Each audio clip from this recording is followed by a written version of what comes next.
to make a document part of the record? Of course. Thank you very much. I'd ask unanimous consent to make part of the record the brief for the United States as amicus curiae in Students for Fair Admissions versus President and Fellows of Harvard College, which reflects that Ms. Clarke is one of the attorneys of record. Without objection. Thank you. Senator Blackburn. Thank you, Mr. Chairman, and Ms. Clarke, thank you very much for your time today. I want to talk with you about the HBCU threats that have happened, because this has caused disruption, class cancellations, fear. It's of tremendous concern to us in Tennessee. Fisk University in Nashville is one of those that has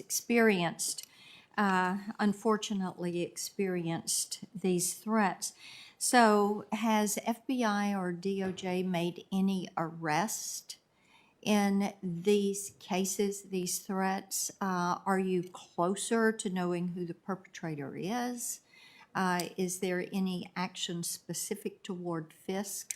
If you could give us a little bit of a background there.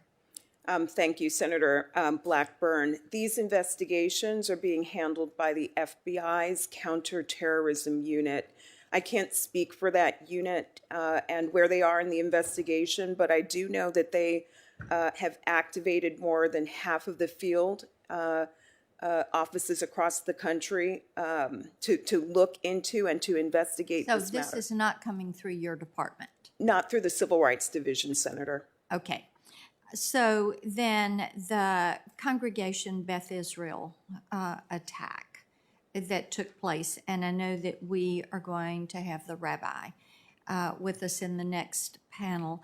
I was really interested to see that he mentioned the training scenarios that were conducted with local law enforcement as helping to save lives that day. So what resources, as we're all concerned about attacks against religious organizations and houses of worship, what resources are available for that training? How are you all working in this regard?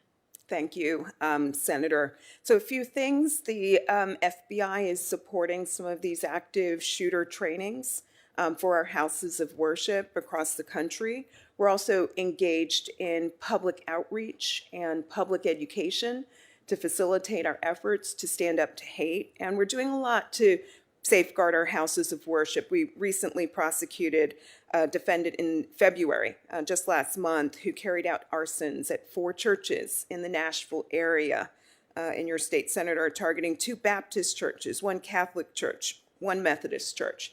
So it is the combination of criminal prosecutions, our civil rights enforcement work, public outreach, education, partnering with the FBI. All of this informs a kind of comprehensive approach to our work to stand up to hate. So is DOJ monitoring any of the groups or the bad actors that are pushing the anti-Semitic or jihadist violence? That work would be carried out, those investigations would be carried out by the FBI. I can't speak for their pending investigations, but standing up to perpetrators of hate violence in our country is a top priority for us. Okay. Let me ask you about the Asian American crimes that we've seen. These have primarily been in the large cities. Many of them are carried out against elderly and women. And it seems that some of these Asian American the crimes against Asian Americans, have been conducted by people with long criminal histories. They are indeed repeat offenders. So does DOJ or the FBI have any indication why career criminals in particular are suddenly targeting Asian Americans? No doubt, Senator, we've seen a 70% rise in anti-Asian hate. The FBI data makes this clear. We deem it really important to look at early warning signs.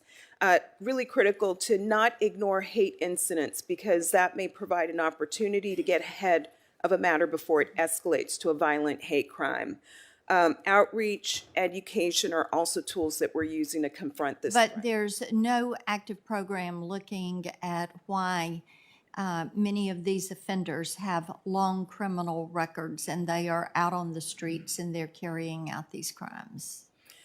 Well, I do know that some of the other components within the Justice Department, such as the Office of Justice Programs, are focused on these kinds of issues. So we would direct the committee's attention to their work, thinking about kind of the criminal histories of the defendants that we prosecute is not a core component of our work in the Civil Rights Division, but I agree with you, Senator. It's an issue that warrants closer attention. Thank you. Thank you, Mr. Chairman.